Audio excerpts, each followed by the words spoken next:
哇夠大個，今日嗰啲好靚。哦，而家係揀嗰啲合掌瓜，煲湯我哋要嚟慰問啲長者嘅。街坊咧都通常叫我係周太咁樣，咁唔經唔覺都30幾年啦喺呢度住咗，因為自己退咗休，冇乜工作，自己仲有能力啦，可以去幫人嘅時候咧，有一種意義嘅。多啲個櫃入面有好多包嘅。今日係一個長者探訪活動啦，咁我哋就會邀請一班嘅街坊，咁就去探翻我哋自己花園大廈入面自己嘅老人家，咁可能係獨居啦，或者雙老嘅老人家咁樣。好，我哋今日上門探訪啦，咁今日咧我哋有煲湯嘅。咁始終花園大廈係一條老村啦，咁所以街坊嘅年紀都會比較大嘅。咁佢哋好多時咧就因為年紀大，咁身體比較弱，咁佢哋就會比較少出街咁樣。入下圍肩啊，係咪？係啦，圍肩。哦，唔使搽圍肩。好有心啊，真係。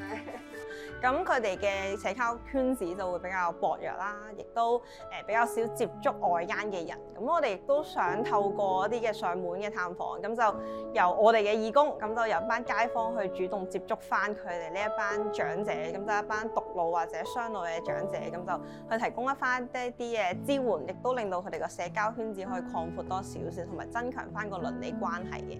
阿仔遺傳你喎，你又咁熱心，嗰啲小朋友又咁熱心。我好開心咯，真係好開心啊！開心到多謝你哋個個，梗係啦，你咁多人嚟探我，有人傾偈啊嘛，係咪啊？唉，有人傾偈啊嘛，你更開心啦！我哋都好希望街坊與街坊之間嘅認識咧係慢慢增強。子英，係，哇！你咁叻嘅認得我，見過一次，係咧。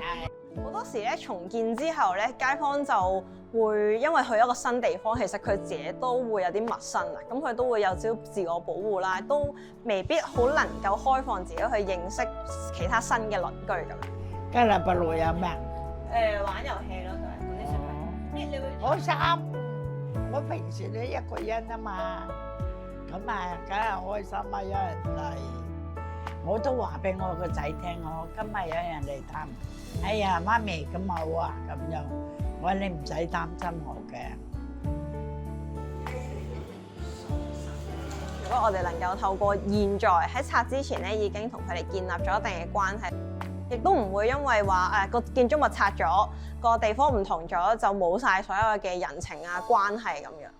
講到得着咧，我都希望我第日有老嘅一日，都有咁樣嘅街坊。或者有個朋友同我傾訴下，去分享下咁啦。咁如果係第日拆遷咗之後，咁都好希望維繫返我哋自己街坊嘅友情嘅。